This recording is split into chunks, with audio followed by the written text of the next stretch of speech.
Buenas noches, Shalom. Aquí estamos de nuevo en la clase de Tanaj. Estamos en el libro de Yehoshua. Bienvenidos a todos. Estamos en el libro de Yehoshua y hemos llegado al capítulo 5.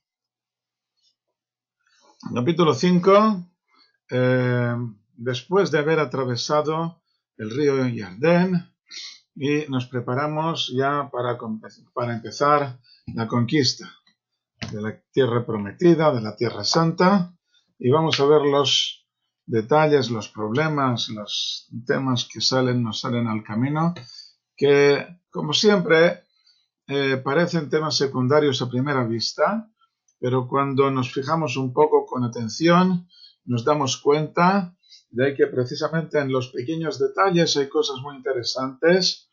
Y conviene fijarse y no saltarse detalles. Sí, por supuesto, como siempre, si tenéis preguntas,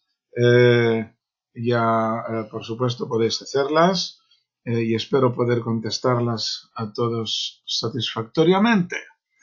Ok, empezamos con el capítulo 5, versículo primero, un versículo largo. ¿No oís nada? ¿Se me oye o no se oye? Hay problemas de... Vamos a ver. Puede que sea un problema mío. Yo sí oigo. Ok, sí se oye. Entonces, solo es de Beret. Tendrá que desconectarse y volver a enchufar. Ok. Un versículo muy largo. Vamos a ver qué dice este versículo.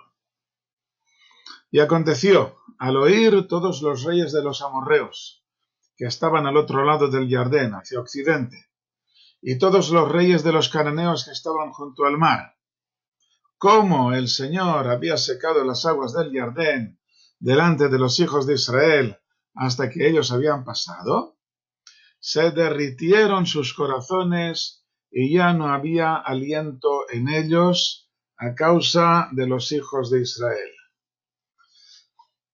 Muy bien.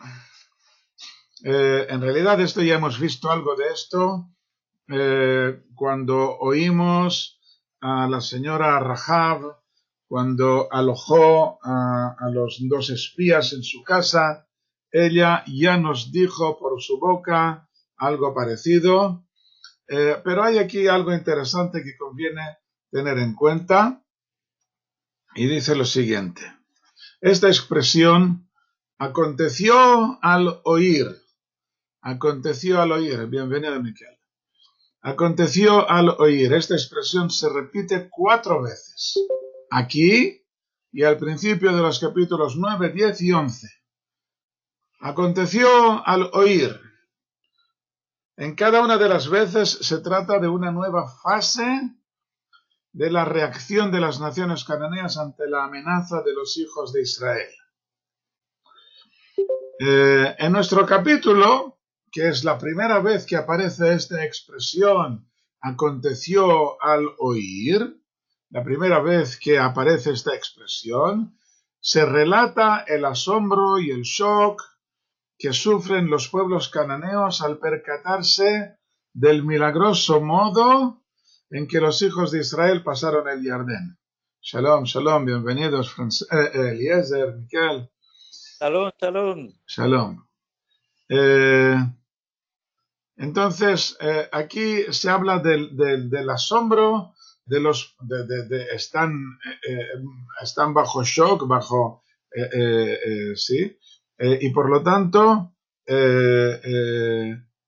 quedan un poco paralizados. Cada ciudad teme por su propia suerte y se siente impotente. Los cananeos han quedado paralizados y no son capaces de unirse en un esfuerzo de defensa y de rechazo de los invasores. Y en realidad, como hemos visto antes, es una repetición de las palabras que ya oímos en boca de Rahab. Más adelante veremos las siguientes reacciones, otras 3 reacciones que veremos en los capítulos 9, 10 y 11, cuando consiguen rehacerse de este asombro.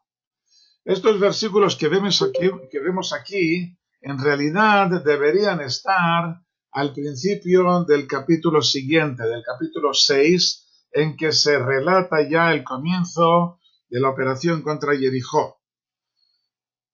Mientras que aquí en el capítulo 5 vamos a hablar de temas que no están relacionados directamente con la conquista. El motivo por el que este versículo está aquí es para unir y entrelazar los relatos realistas de la guerra de conquista con los relatos espirituales de las preparaciones trascendentales que vamos a ver a continuación. Y esto viene a decir que en realidad no se trata de dos facetas separadas, sino de un solo proceso que define todo el curso de la guerra de conquista. No es que por un lado haya una guerra y por otra parte haya unas preparaciones trascendentales, sino que todo está unido, todo es una sola cosa. Como vamos a ver, así espero, a continuación. Bueno, entonces, después de este primer versículo que abre este capítulo y como ya he dicho, debería estar en el capítulo siguiente, pero está aquí para entrelazar los dos temas, el tema espiritual con el tema bélico de la guerra.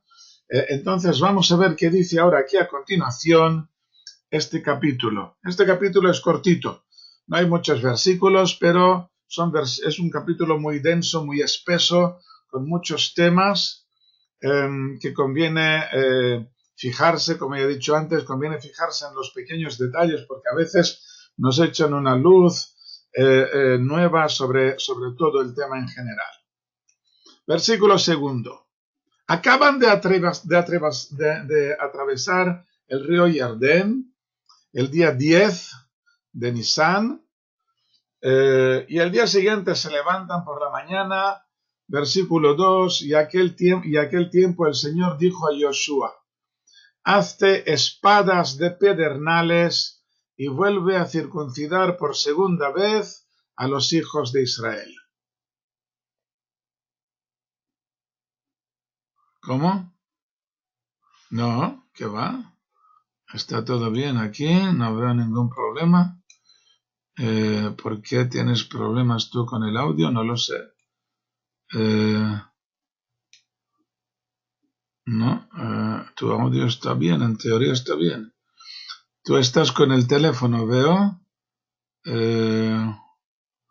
pero no tiene por qué haber problema. No sé a qué se refiere. No sé a qué te refieres. Ups. Ok, sigamos. Vamos a leer primero todos estos versículos y luego volveremos atrás para explicarlos. Vuelve a circuncidar por segunda vez a los hijos de Israel. Versículo 3, y Josué se hizo cuchillos de pedernal y circuncidó a los hijos de Israel en la colina de los prepucios. Esta es la razón por la cual Josué los circuncidó. Todos los del pueblo que salieron de Egipto, los varones, todos los hombres de guerra, murieron en el desierto por el camino al salir de Egipto. Pues circuncidados eran todos los pueblos que salieron. Y todos los del pueblo que nacieron en el desierto por el camino al salir de Egipto, no circuncidaron. Pues 40 años anduvieron los hijos de Israel por el desierto, hasta que pereció toda la nación, es decir, los hombres de guerra que salieron de Egipto, que no escucharon la voz del Señor, a quienes les juró el Señor que no les mostraría la tierra que el Señor había jurado a sus padres que nos daría, una tierra que emana leche y miel. Y a sus hijos levantó en su lugar. A ellos circuncidó Josué, pues eran incircuncisos, porque no los habían circuncidado en el camino. Vamos a repetir ahora todos estos versículos e intentar entenderlos un poco más a fondo. En primer lugar, hazte espadas de pedernales Vamos a ver. Más profesional. La palabra usada aquí es la que traduce por espada, se traduce por espada, aunque está claro que se refiere a cuchillos. Y la palabra pedernales es la misma que roca, es una roca, está claro que se trata de un sílex, y se corresponde con lo que dice sobre Moshe en el libro de Shemot, en el libro del Éxodo, como veremos a continuación. Sí, bueno, yo supongo que en aquel tiempo la gente era mucho más profesional de lo que es hoy en día. El versículo en sí dice Miquel, si no había mojalim que pudieran hacerlo de un modo más profesional. Mi respuesta es que seguramente ellos eran mucho más profesionales que nosotros hoy en día, puesto que en realidad el mandamiento recae principalmente sobre el padre. El padre es el que está obligado a circuncidar a sus hijos. Y antiguamente lo hacían, efectivamente lo hacían los padres mismos. No solamente esto, sino que también ellos estaban acostumbrados a degollar los animales que iban a comer a diario lo hacían ellos mismos, tenían práctica en todo esto. A nosotros nos parecen cosas raras, pero para ellos era muy corriente y estaban mucho más, digamos, mucho más a mano de la gente para que pudieran hacerlo. A mí no me parece algo extraño. El número de infecciones debía ser enorme en absoluto.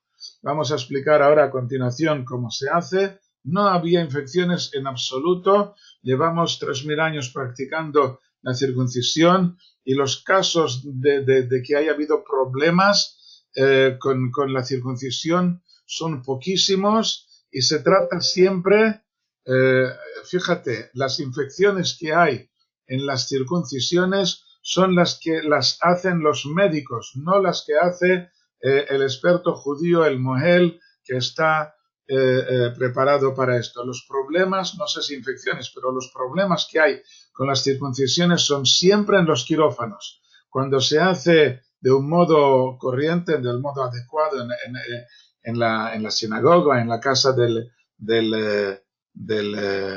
recién nacido, el número de problemas es casi nulo, casi no existe. Ok. No, ni antes tampoco. Con los pedernales tampoco estaban muy bien afilados. Este de aquí han pasado 2000 años o 3000 años desde que lo enterraron hasta que lo descubrieron. Los pedernales estaban bien afilados y sabían cómo hacerlo para que cortara. No te preocupes, no tenían ningún problema con esto. Los quirófanos son peligrosos. No entiendo. ¿Cómo Ok. estoy conectada a través de llamada telefónica? Ok. Pero Ok. Dice el versículo, vuelve a circuncidar por segunda vez a los hijos de Israel. ¿Qué significa esto de circuncidar? Y aquí vamos a ver un poco las fases de esta circuncisión. El proceso de la circuncisión hay 3 fases. El prepucio consiste en 2 capas de piel, una gruesa, que es el prepucio en sí, y otra piel muy fina que cubre el glande. En la primera fase se corta con un cuchillo o con el pedernal, se corta la piel gruesa. En la segunda fase se separa con las uñas la piel más fina y se deja que se seque por sí misma. La piel se seca por sí misma y se cae. Ok. En la tercera fase se desinfecta la herida. Primero se chupa la sangre y luego se aplican desinfectantes y se cubre la herida. Esto ya, como digo, se hace desde siempre. Está prohibido, o sea, una circuncisión en la que no se cumplen estas 3 fases no sirve para nada. Debe cumplirse de este modo. Entonces, ¿a qué se refiere aquí cuando dice que vuelva a circuncidar a los hijos de Israel por segunda vez? Según la opinión de Rabbi Ishmael, los hijos de Israel tan solo habían cumplido con la primera y la tercera fase de la circuncisión. Les faltaba la segunda fase. Y por esto le dice el Creador a Yoshua que vuelva a circuncidar por segunda vez a los hijos de Israel, o sea que complete el proceso de la circuncisión. ¿A qué viene esto? Esta segunda fase es lo que se denomina en hebreo descubrir el glande. Descubrir. Con la entrada a la Tierra Santa se descubre una nueva capa de santidad que no había hasta ahora, como veremos a continuación. Y está relacionada con la garantía mutua, que es la fase más profunda de unidad nacional. Actualmente el cirujano no le dejamos que se acerque y todo lo hace el Mohel desde el principio hasta el final, contestando la pregunta de Miquel. El rabino trabaja solo, no a ti te lo hizo un cirujano, bueno, pero porque ya eras mayor cuando lo hiciste, pero normalmente cuando se hace a los recién nacidos, a una semana de su nacimiento, lo hace el Mohel desde el comienzo hasta el final. Y lo que se hace a los adultos es un poco diferente, no lo voy a explicar yo aquí ahora. Bueno, entonces estaba diciendo que con la entrada a la Tierra Santa se descubre una nueva capa de santidad que no había hasta ahora, como veremos a continuación, y que está relacionada con la garantía mutua, que es la fase más profunda de unidad nacional, y esto lo veremos a continuación en el capítulo 7. Hay otras capas de santidad que también veremos más adelante, y con esto nos basta de momento hasta que veamos otros detalles más. Bueno, por lo tanto, aquí el versículo 3 nos dice que se creó una colina de prepucios. La colina de los prepucios no es que lo hicieran encima de una colina, sino que se formó una colina. No habían cirujanos, pero todos eran expertos en esto, como había explicado yo antes. Vered, a esto me refiero. Se hizo un tal montón de prepucios de todos los hijos de Israel, eran 600.000 varones, y se creó un montón de prepucios muy interesante. Okay. De momento dejamos este tema, tal vez lo veamos a continuación un poco más ampliado, aunque no creo que sea necesario. Vamos a ver qué dice a continuación. Ahora dice aquí lo siguiente, 4. Esta es la razón por la cual Yoshua los circuncidó. Todos los hombres del pueblo que salieron de Egipto, los varones, todos los hombres de guerra, murieron en el desierto por el camino al salir de Egipto.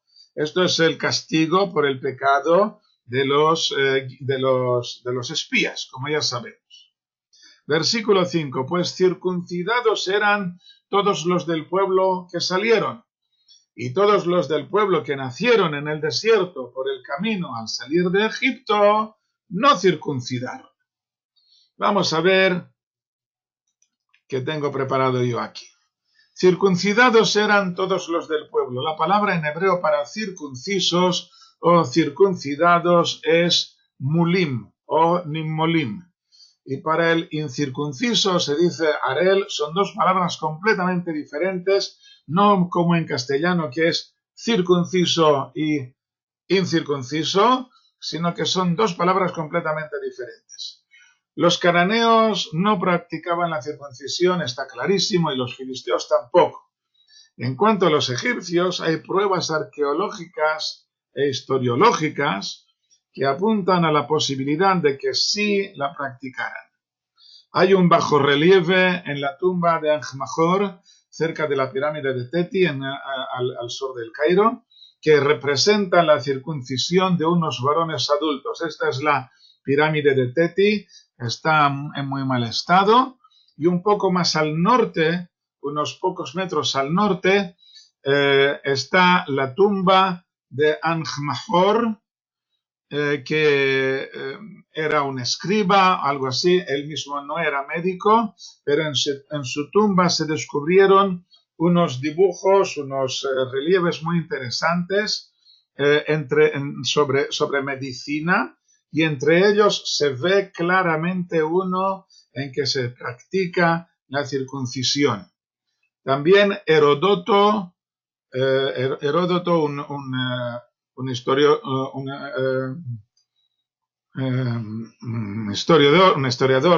griego, habla de esta costumbre de los egipcios de la circuncisión, pero no está claro si era una práctica popular extendida o si era solo para la nobleza. Esto no acaba de estar claro. Los arqueólogos no se han puesto de acuerdo con esto.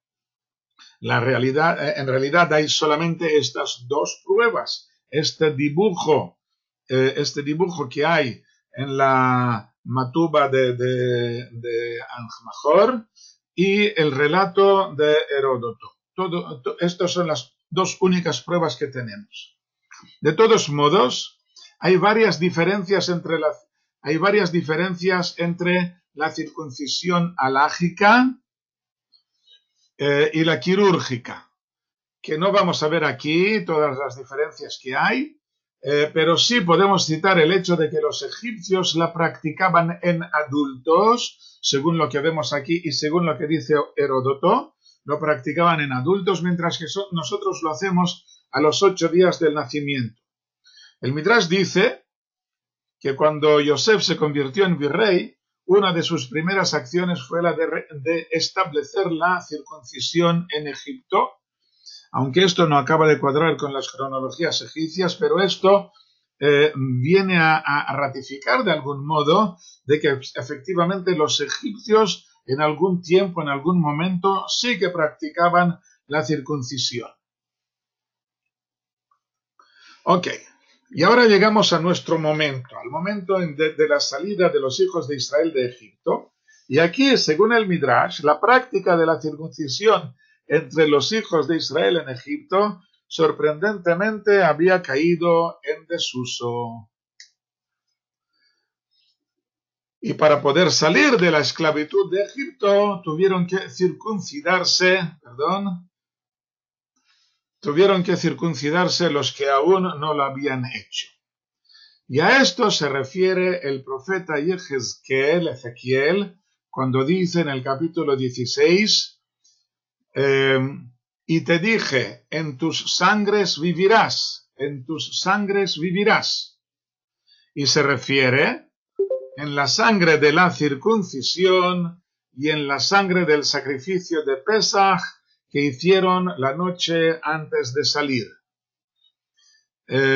Según el Midrash que estoy mencionando ahora aquí, está en el Tanjuma, el versículo del libro de Ezequiel, se refiere, habla de una cenicienta, de una niña abandonada que la recogen mientras está cubierta de sangre, y que esta sangre, le dice el profeta Ezequiel, en tus sangres vivirás, en tus sangres vivirás, y según el Midrash se refiere a la sangre de la circuncisión que tuvieron que practicar un momento antes de salir, y la sangre del sacrificio de Pesaj. Y este versículo lo mencionamos cuando hacemos la circuncisión, mencionamos este versículo de Ezequiel. Francés pregunta si podría ser que Akenatón, el monoteísta, hubiera incorporado alguna práctica israelí. Esto ya lo hemos mencionado anteriormente. Puede ser que sí, puede que se trate del faraón que estuvo en contacto con Jacob y con Yosef. puede ser que se trate de él y que tuvo alguna influencia monoteísta, y esto fue lo que le convirtió en monoteísta y que incorporó algo de los hijos de Israel. No sé, no tengo datos como para poder juzgar mejor qué puedas hacer de lo que puedas hacerlo tú. No sé. Parece lógico, parece interesante, parece lógico, pero no tengo pruebas para ratificarlo.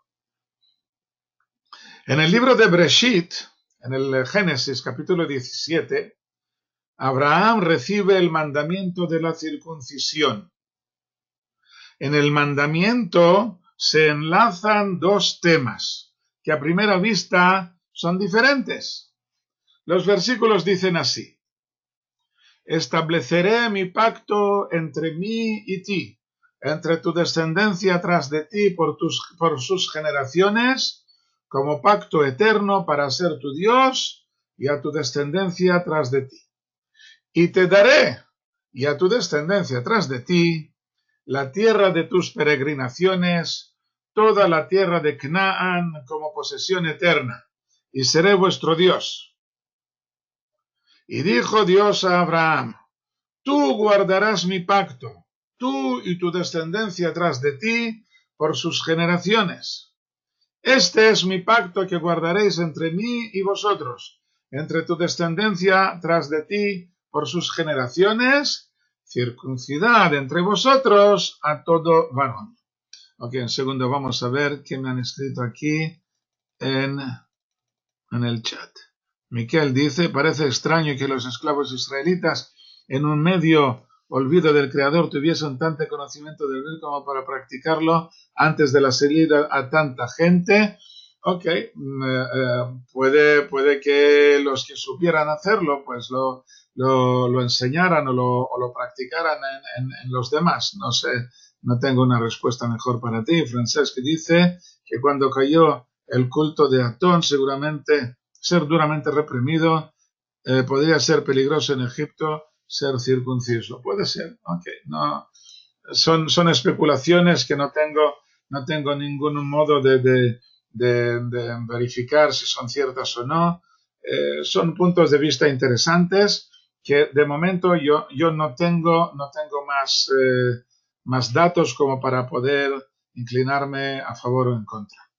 Ok, estábamos hablando aquí de dos temas que quedan entrelazados en el capítulo 17 del libro de Bereshit, en el Génesis, cuando Dios le impone este mandamiento a Abraham. El pacto es para que puedas recibir la tierra de tus peregrinaciones, toda la tierra de Canaán como posesión eterna. Y la condición es que tienes que circuncidar a todo varón. O sea, estas son las dos partes del pacto. Tú circuncida a tus varones y yo te entrego la tierra de Canaán. Esto significa que para que se cumpla la parte divina de que puedan poseer la tierra de Canaán, deberá cumplirse también el pacto por parte del pueblo, o sea, deben circuncidarse adecuadamente. Esto fue ya de una gran importancia al salir de Egipto, puesto que iban en dirección a la tierra prometida, y es muchísimo más importante en este momento en que se disponen a conquistarla. Y por lo tanto, es importante ahora, a la entrada a la tierra de Israel, comprobar que todos estén circuncidados correctamente. Pero ¿qué ocurrió en el desierto? ¿Por qué en el desierto no se circuncidaron? Pues vamos a ver qué ocurrió. El Talmud, el Tratado de Yevamot, da dos motivos por los cuales no practicaron la circuncisión durante el tiempo en que vagaron por el desierto. En primer lugar, por la debilidad del camino. O sea,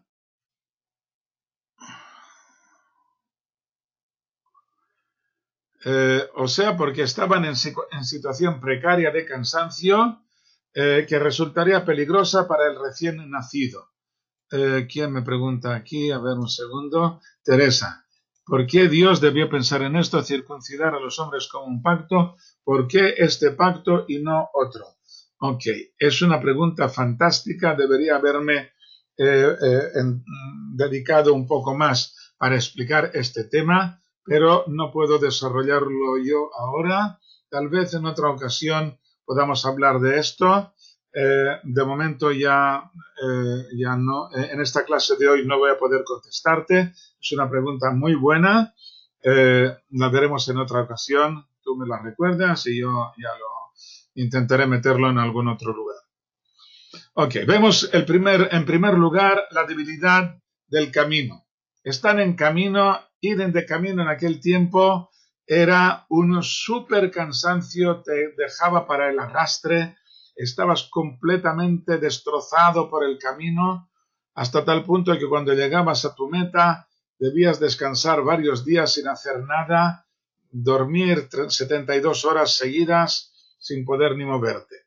Y por lo tanto, en este estado de debilidad, hacerle la circuncisión a un recién nacido, esto es demasiado peligroso y por esto no practicaron la circuncisión mientras estaban de camino. Es verdad que durante 40 años hicieron 40 viajes, o sea que les sale a un viaje cada año y les quedan 364 días en que no viajaron. Pero aún así ellos no sabían cuándo empezaría el viaje, el viaje siguiente. Podría ser el día siguiente y por lo tanto estaban siempre preparados para empaquetarlo todo y ponerse en camino. Y no podían saber si ahora le hago la circuncisión a mi hijo, si esto no le va a poner en peligro cuando mañana tengamos que movernos, que ponernos en camino. Este es el primer motivo. El segundo motivo, sí, es una herida bastante superficial, pero te digo por experiencia propia que durante una semana no te puedes mover. En un niño pequeño es más leve, pero también en caso de complicaciones puede ser más peligroso en un niño pequeño. Por una parte, la herida es más fácil de curar en el niño pequeño, pero por otra parte, si se infecta o si hay algún problema, pues ya al cabo o sea, se pone en peligro inminente. Ok. Ya, entendido. Sí. Bueno, pues no sé. Los hay que se lo toman con más facilidad, los hay que lo tienen más complicado. El segundo motivo, dice el Talmud, es que no sopló el viento del norte. Un viento mágico, mencionado en varias ocasiones, que tiene la cualidad de curar esta herida. Estamos hablando aquí de algo especial que es un viento especial que no voy tampoco a explicar ahora porque no tenemos el tiempo de explicarlo. En otra ocasión tal vez nos metamos en esto, los 4 vientos que tiene de particular cada uno de los 4 vientos, las 4 direcciones del mundo. Bueno, dejemos esto. El viento del norte lo dejaremos aquí así a este nivel de pura curiosidad de saber que esto es así, sin explicar el porqué, que hay un viento que sopla del norte y que tiene la cualidad de curar las heridas. No sé si son todas las heridas en general o esta en particular. Y el Talmud dice que durante estos 40 años no sopló este viento del norte. El Talmud menciona 2 causas por las que no sopló el viento. O porque el Creador estaba enfadado con ellos, o para que no se esparciera la columna de nube que les precedía y que les guiaba en el viaje. Y recordemos aquí que Moshe tuvo un grave incidente cuando regresaba con su familia a Egipto. Él vivía en Midian, en casa de su suegro, y en el capítulo 4 del libro de Shemot, del Éxodo, dice que regresó con su familia a Egipto, en que debería haber circuncidado a su segundo hijo, al llegar al alojamiento en el camino. Y no lo hizo a causa de la debilidad del viaje, como hemos visto. Moshe tenía prisa en llegar a Egipto y empezar ya el proceso de sacar a los hijos de Israel de Egipto. Y de pronto, a mitad de camino, después de que le hubiera nacido su segundo hijo, tendría que haberlo circuncidado y no lo hace, a causa de la debilidad del viaje. Pero el Creador no se lo perdonó, ya que estaba claro que no podía sacar a los hijos de Israel más que por medio de la circuncisión. Y por lo tanto debería haberla practicado inmediatamente, aun a expensas de tener que detenerse varios días hasta que la herida de su hijo se curase. Moshe estuvo en gran peligro, así dice el versículo 24, 25 y 26. Estuvo en grave peligro hasta que Tzipora, su mujer, tomó un pedernal y circuncidó a su hijo. Ahí se usa exactamente el mismo pedernal, la misma palabra pedernal como vimos en el versículo 2, y es la mujer la que hace la circuncisión de su hijo. El Talmud dice que las mujeres pueden hacer la circuncisión de sus hijos. En la práctica, normalmente lo hace un varón y no una mujer. Ok, entonces hemos visto el motivo por el cual no se circuncidaron al salir de Egipto. Pues 40 años anduvieron, versículo 6, 40 años anduvieron los hijos de Israel por el desierto hasta que pereció toda la nación, los hombres de guerra que salieron de Egipto, que no escucharon la voz del Señor, a quienes les juró el Señor que no les mostraría la tierra que el Señor había jurado a sus padres, que nos daría una tierra que emana leche y miel. El castigo fue que murieran antes de entrar a la tierra prometida. Y a sus hijos levantó en su lugar, les puso en su lugar, que pudieran entrar a la tierra de Israel, y a ellos circuncidó Josué, pues eran incircuncisos, porque no los habían circuncidado en el camino. Esto se repite varias veces, como si estuviera criticando duramente al pueblo de Israel por no haber circuncidado a sus hijos durante este tiempo, siendo un mandamiento tan importante y tan principal. Versículo 8. Y sucedió que cuando terminaron de circuncidar a toda la nación, permanecieron en sus lugares en el campamento hasta que sanaron 3 días. El día 11 en que practicaron la circuncisión, el día 12 y el día 13. Versículo 9. Y dijo el Señor a Yehoshua: Hoy he quitado de vosotros el oprobio de Egipto. Por eso aquel lugar se ha llamado Gilgal hasta hoy. ¿Qué es esto del oprobio de Egipto?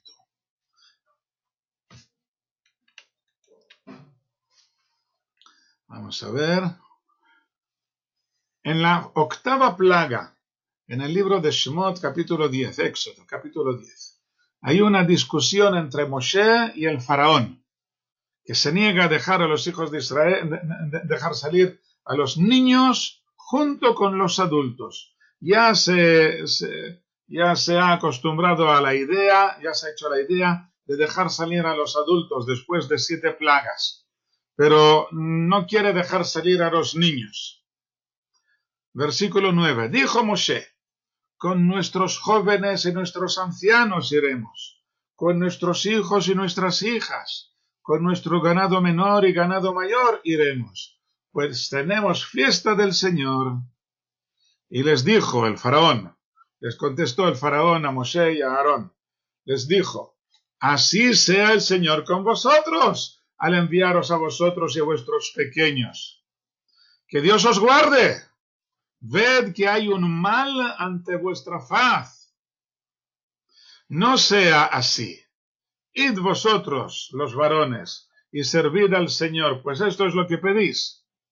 Pero no irán los niños, porque es peligroso para ellos. Hay un mal ante vuestra faz. Dice el Midrash, les dijo el faraón, hay una estrella llamada el mal. Y el faraón había visto por medio de su magia que esta estrella causaría un derramamiento de sangre durante el viaje. El mal. Después del pecado del becerro de oro, en el capítulo 32 de Shemot, del Éxodo, Moshe suplica al Creador que perdone al pueblo y dice, ¿por qué han de decir en Egipto, con el mal los sacó para matarlos en las montañas y exterminarlos de sobre la faz de la tierra? O sea, ¿por qué han de pensar en Egipto que se ha cumplido la predicción de que se encontrarían con el mal en el camino? Entre paréntesis, aparte del mal papel que representa para el creador a ojos de los egipcios, que todo lo que quería era exterminarlos en el desierto. Esto es poner en un mal papel al creador. Pero aparte de esto, también, ¿por qué han de pensar en Egipto que se ha cumplido la predicción del faraón? Y por lo tanto, no los mates, o no los mates a todos de golpe. Luego lo que ocurrió es que murieron cuando se añadió al pecado del becerro de oro, cuando se le añadió el pecado de los espías, entonces murieron todos los que habían salido de Egipto, pero no murieron todos de golpe.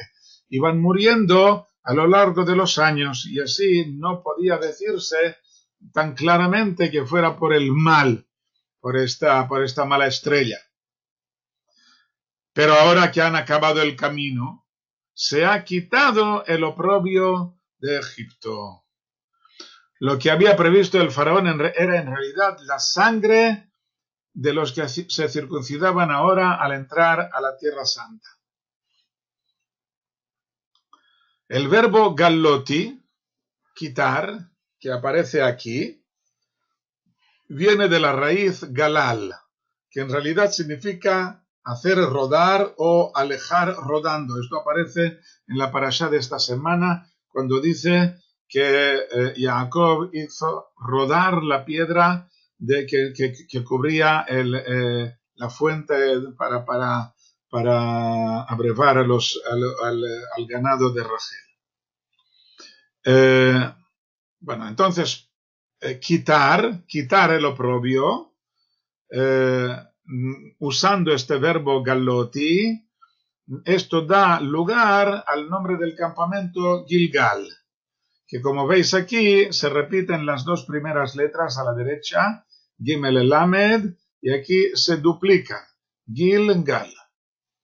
Pero este verbo se parece también mucho al verbo galá, que significa descubrir, y se relaciona también con el acto de la circuncisión, que consiste en descubrir la carne del glande, y es obvio que se usa esta expresión galoti para que los relacionemos entre sí, puesto que para decir quitar el oprobio podía haber usado, hay otros verbos que son exactamente igual de buenos, si lo único que quiero decir es quitar el oprobio.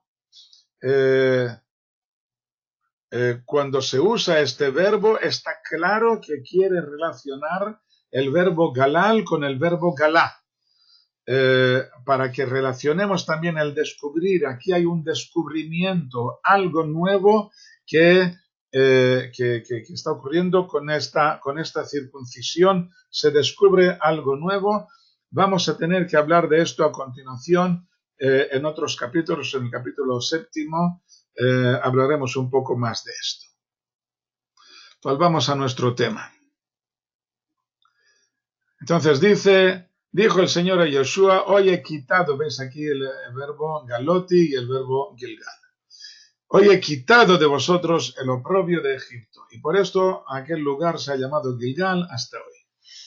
Y acamparon los hijos de Israel en Gilgal, e hicieron el Pesaj el día 14 del mes al atardecer en los llanos de Jericó. Veamos, Gilgal es el nombre del lugar, y Gilgal, un momento voy a repetir esto, Gilgal es un derivado del verbo galoti, del verbo quitar, del verbo descubrir.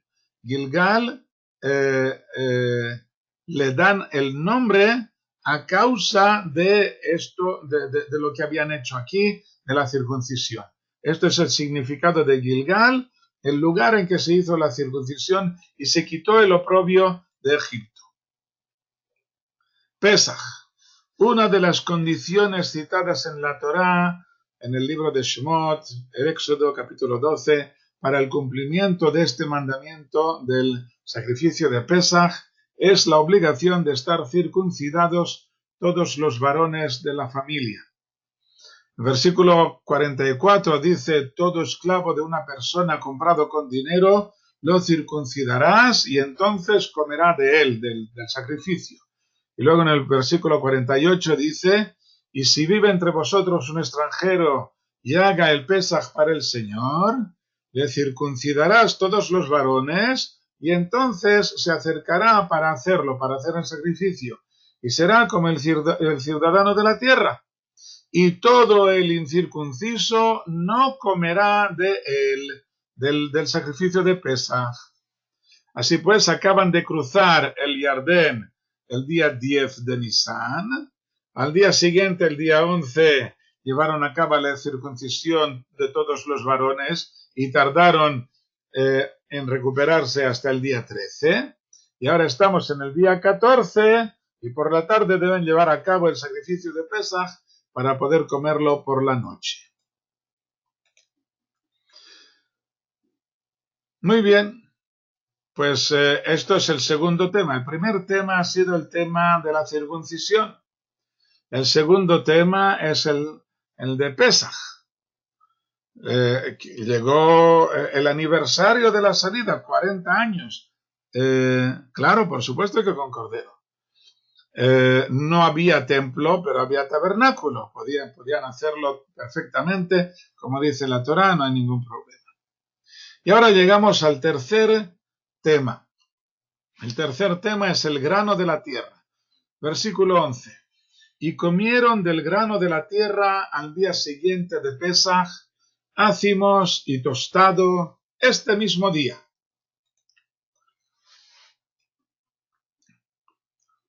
Está prohibido comer los cereales que han crecido este año mientras no haya llegado el día 16 de Nisan, que es el segundo día de Pesaj. O sea, todo el producto, todo el grano nuevo, hay que esperar hasta el segundo día de Pesaj para poder consumirlo. Prohibido comer cereal que haya nacido,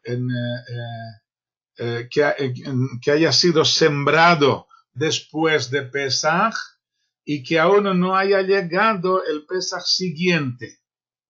Un segundo, es un poco difícil leer esto. O sea que durante 40 años que estuvieron en el desierto no se hizo Brit a nadie exactamente. Por esto se les hizo de adultos al llegar. Exactamente, esto es lo que hemos visto ahora.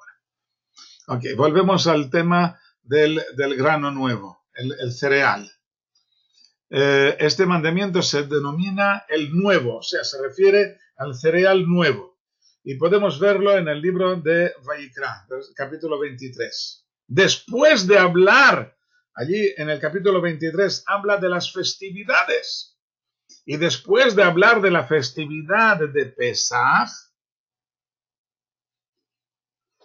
no, ahora hablo de esto. Después de hablar de la festividad de Pesaj, dice, habla a los hijos de Israel y diles, cuando vengáis a la tierra que yo os doy y seguéis su siega, traeréis la gavilla, o sea, el omer, del principio de vuestra siega al sacerdote. Y aventará la gavilla ante el Señor para voluntad vuestra. Al día siguiente del descanso la aventará el sacerdote. Y pan, y tostado, y espiga tierna, no comeréis hasta este mismo día, hasta que traigáis el sacrificio de vuestro Dios, decreto eterno por todas vuestras generaciones en todas vuestras viviendas. Miguel pregunta si está prohibido comer cereales de cualquiera de ellos en Pesaj. No, en absoluto. No está prohibido comer cereales. Está prohibido comer cereales que hayan fermentado. Pero si los cereales no han fermentado, no hay ningún problema en comerlos. Lo que está prohibido es comer cereal fermentado. Si no ha fermentado, no hay problema. Puedes comer todo lo que quieras. La matzá misma, el pan ácimo, está hecho con cereal. Vamos a explicar aquí algunas nociones. El tostado que aparece aquí, el tostado, es el grano tostado que se comía como si fueran pipas. Y la espiga, se trata de comerse los granos crudos cuando aún son tiernos, no se han endurecido, están muy ricos. Yo lo he probado, está muy bien, pero hay que tener en cuenta que hay que esperar hasta el día 16 del mes de Nisan. Vemos aquí las expresiones al día siguiente y este mismo día. Estas dos expresiones no dan lugar a dudas de que se trata de un enlace bíblico entre el libro de Vaikra y el libro de Yoshua. Está claro que, porque son expresiones especiales, no son muy frecuentes. Al día siguiente, Mimojorat Shabbat, esto es una expresión hecha. Mimojorat Shabbat, al día siguiente del descanso. Está claro que se refiere a esto. Y Be'etzem Hayom Hazeh, en este mismo día, está claro que se refiere a esto. No aparece en otros contextos. Por lo tanto, está claro que está haciendo aquí un link entre estos dos temas. Y el libro menciona, por supuesto, el libro de Yoshua menciona ácimos, puesto que estamos dentro de la fiesta de Pesaj, como dice Miguel, en que no se pueden comer pan fermentado. Ok, entonces, aquí está claro de qué está hablando aquí en este momento. Comieron del grano de la tierra. Sí, muy bien, Miguel, no te preocupes. Comieron del grano de la tierra al día siguiente de Pesaj. Ácimos y tostado este mismo día. Hasta aquel momento tenían el maná. Y en este preciso momento se acabó el maná. Cesó el maná en el día siguiente al comer del grano de la tierra. Y no hubo más maná para los hijos de Israel. Y comieron del producto de la tierra de Canaán en aquel año. En el libro de Shemot, Éxodo, capítulo 16, cuando se habla por primera vez del maná, ya nos dice lo siguiente, versículo 34. Los hijos de Israel comieron el maná 40 años, hasta llegar a la tierra habitada. El maná comieron hasta llegar al extremo de la tierra de Canaán. Según la Torá oral, comenzaron a comerlo, el libro del Éxodo, capítulo 16. Esto se refiere al día 16 del segundo mes del año 2448, o sea, 31 días después de salir de Egipto. Salieron el día 15 del primer mes, estamos en el 16 del segundo mes, han pasado 31 días, y lo comieron hasta el día 16 del primer mes del año 2488, casi 40 años más tarde, 40 años menos un mes. A esto voy ahora, Francesc, voy a intentar contestar a tu pregunta, que es muy buena. Unos versículos antes, la Torá nos da la descripción del maná. Para saber cuál es la naturaleza del maná, primero tenemos que ver cuál es su descripción. Y aquí vamos a ver en el mismo capítulo 16 del libro del Éxodo, dice lo siguiente, versículo 13. Por la mañana había una capa de rocío alrededor del campamento, y se elevaba la capa de rocío, y he aquí, sobre la faz del desierto, había un menudo, algo menudo, pelado, menudo como la escarcha. En lugar de pelado, hay quien dice que era un poco áspero, que no era liso. Sí. Versículo 21. Y al calentar el sol, se fundía este fruto, no el rocío, se fundía el fruto. Llamaron los hijos de Israel su nombre maná, y es como una semilla de gad blanca, y su sabor es como una galletita con miel. ¿Qué es esto de gad? Este gad, una semilla de gad. El gad se traduce como coriandro o cilandro, que es también una planta parecida al perejil, también llamada perejil chino, pero no se refiere a las hojas, sino que se refiere únicamente a las semillas. Se parece en su aspecto exterior, se refiere a las semillas del cilandro, del coriandro. Estas semillas tienen 2 milímetros de diámetro, son muy pequeñitas, 2 milímetros de diámetro, son diminutas. Y aquí estamos hablando únicamente de la forma, se parece a la semilla de Gad. En otro lugar, en el libro de Bemidbar, en Números, capítulo 11, recibimos algunos detalles más sobre el maná. El maná es como una semilla de Gad y su color como el de cristal. Se paseaban, bdolach en hebreo, bdolach, cristal. Se paseaban el pueblo y recogían y lo molían en un molinillo o lo aplastaban en el mortero y lo cocinaban en el caldero y hacían tortas. Y su sabor era como el de una pasta aceitosa. Y cuando caía el rocío sobre el campamento por la noche, bajaba el maná sobre él. Color cristal debe entenderse como casi transparente. Y por eso se considera, en el primer versículo que hemos visto, se considera como blanco. Blanco y transparente a veces se confunden. Y está claro que era duro y podía molerse. En cambio, el cambio de sabor de galletita de miel a pasta aceitosa, sin entrar en lo que dice el Midrash, puede explicarse como que en el primer lugar se refiere cuando se comía crudo, era como galletitas con miel, y cuando se cocinaba era como una pasta aceitosa, que también debía ser de buen gusto.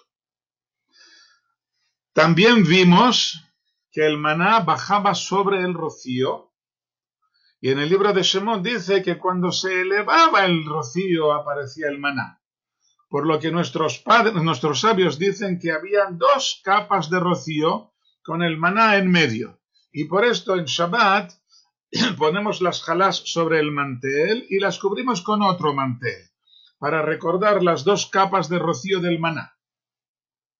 Bueno, entonces, a la pregunta de Francesc, se han publicado muchos trabajos intentando identificar el maná, pero cuando llegamos a los versículos que dicen que aparecía con el rocío y que se fundía cuando calentaba el sol, ya todos los expertos pierden el hilo y no son capaces de encontrar nada parecido, no han encontrado nada que se parezca al maná, según la descripción que dice la Torá. Si hacemos caso omiso a lo que dice la Torá, pues hay montones de cosas raras que crecen en el desierto, de frutos pequeños o de raíces. He leído cualquier tontería sobre el tema y digo que lo considero tontería porque no se ajusta a lo que dice los versículos explícitamente. Cuando se trata de un midrash ya es otra cosa. Yo puedo pasarme sin hacer caso al midrash, porque puede ser que el midrash se refiera a un mensaje espiritual y no a un mensaje científico, pero no puede ir en contra de un versículo explícito y por lo tanto no he visto a nadie.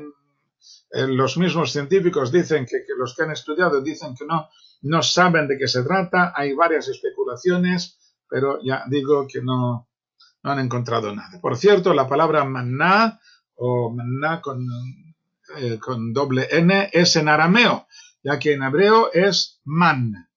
Man. La palabra maná viene del arameo. Ok. Volvemos a lo nuestro. Versículo 12 hemos dicho que cesó el maná en el día siguiente al comer del grano de la tierra. Y no hubo más maná para los hijos de Israel. ¿Cómo que no hubo más maná? ¿Qué ocurrió aquí? Se acabó la época del pan milagroso, el pan del cielo. Como dice el libro de Shemot, el Éxodo, capítulo 16, he aquí os hago llover pan del cielo. A partir de ahora tendrán que trabajar duro para sacar el pan de la tierra. No significa que desaparezcan los milagros, sino que los milagros serán de otro tipo mucho más interesante. El milagro se esconderá dentro de la naturaleza y el Creador les proveerá de buena cosecha según sus buenas acciones, como dice la Torá en el segundo párrafo del Shema, que cuando se porten bien lloverá a tiempo y recogerán su cosecha de cereal, de mosto y de aceite y comerán y se saciarán. Pregunta Vered si algo mágico tenía que tener el maná. Por supuesto, todo era mágico, todo era milagroso. A eso me refiero. Miquel preguntaba antes si se trataba de un tipo de vegetal y no le he contestado porque es un vegetal celestial, un vegetal milagroso. Por lo tanto, no sé si entra dentro de las descripciones agrónomas de cereal, de vegetal.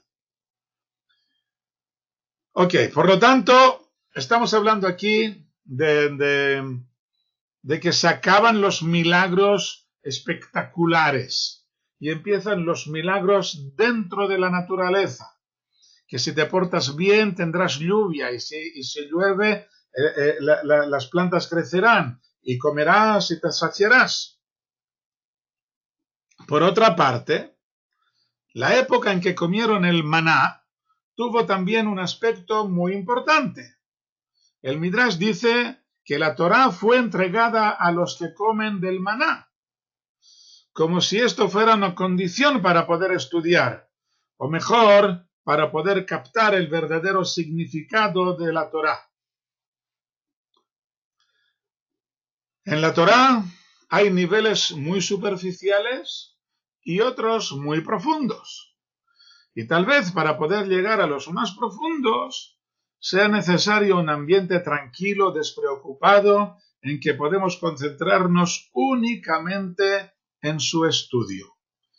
Cuando los hijos de Israel entran a la tierra prometida, inmediatamente comenzarán las guerras de conquista y después de ellas, cada uno en su parcela deberá trabajar para sacar el pan de la tierra.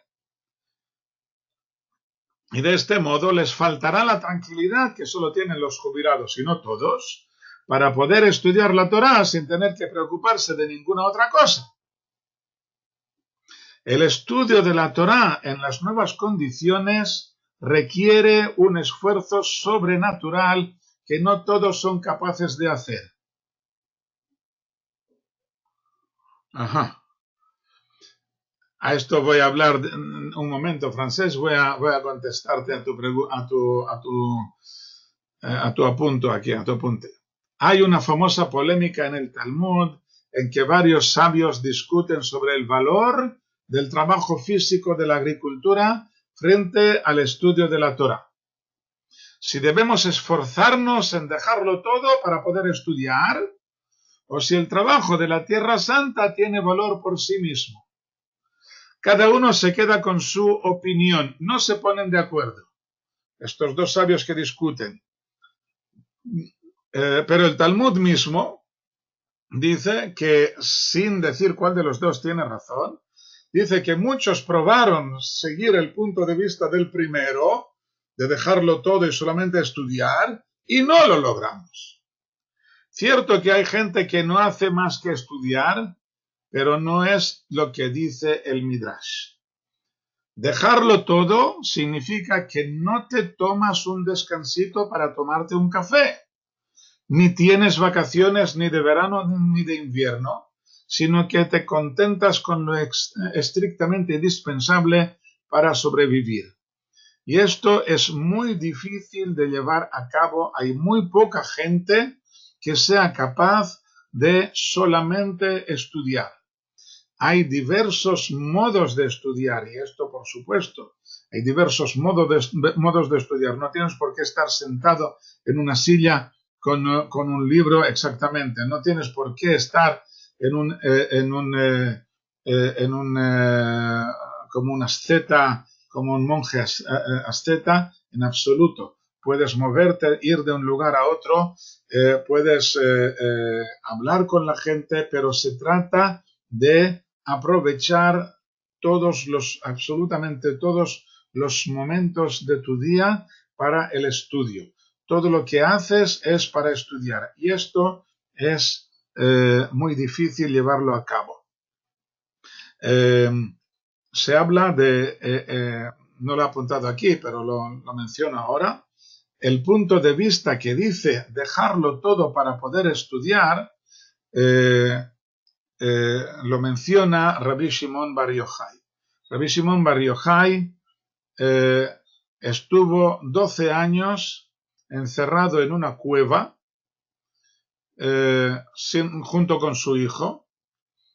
Se desnudaban para no gastar la ropa y se cubrían con arena.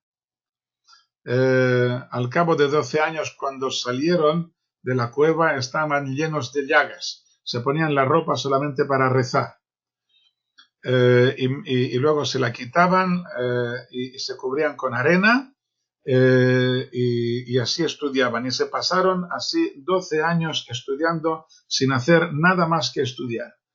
Esto, dice Teresa, no cree que sea sano y creo que tienes razón. O sea, como ya he dicho antes, es una polémica del Talmud.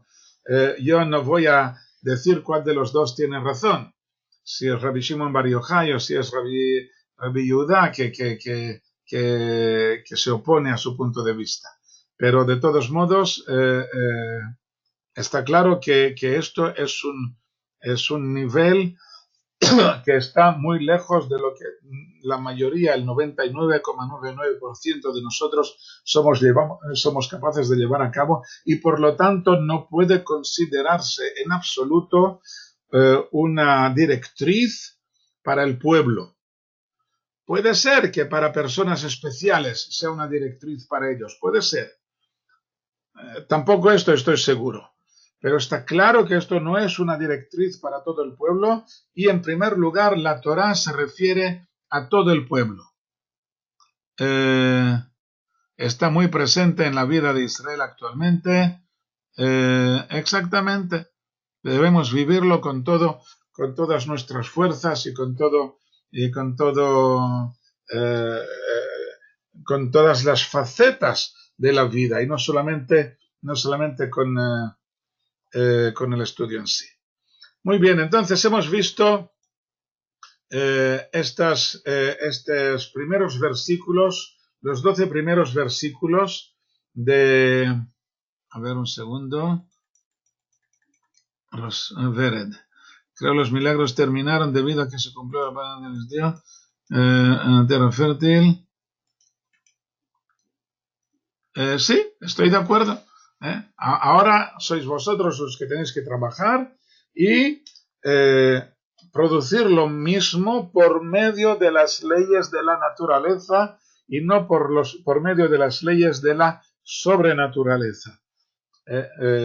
Pero incluso dentro de esto hay mucho que hablar y se nos ha acabado el tiempo. Se nos ha acabado el tiempo antes de acabar el capítulo. Y tal vez sea mejor así, porque el versículo 13 ya empieza el tema de la conquista, y para esto conviene dejarlo ya junto con el capítulo 6, que habla de la conquista de la ciudad de Jericó, y esto nos va a quedar ya para la semana que viene, si Dios quiere. Hasta la próxima. Shalom, shalom. Hasta la vista.